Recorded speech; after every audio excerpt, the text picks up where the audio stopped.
का मर्दे इतना बड़का सुपरस्टार होके ई भैंसी के दूध दुहतानी। का करी मनीष भैया, इ तो दूध दुहल भैंसी के बचपन से ही आदत है, तो आज ना दुही।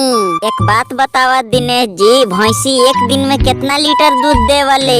का कही मनीष भैया, जब से ई भैंसी के लवर इनकरा के छोड़ के गइल बना, तब से ये तो एकदम पगला गइल बिया। 2 लीटर के जगह में 1 लीटर दूध देतिया। का कहनी भैंसी के लवर? भैंसी के भी लवर रहल का?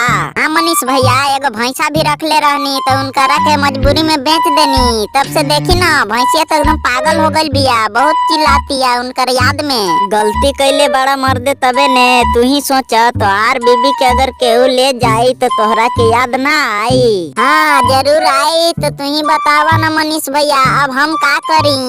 एमे करे के का बात बा? भैंसी के तू बोल द कि तोहर लवर लिया के देतानी, कल से दूध देवे के स्टार्ट कर दी ह।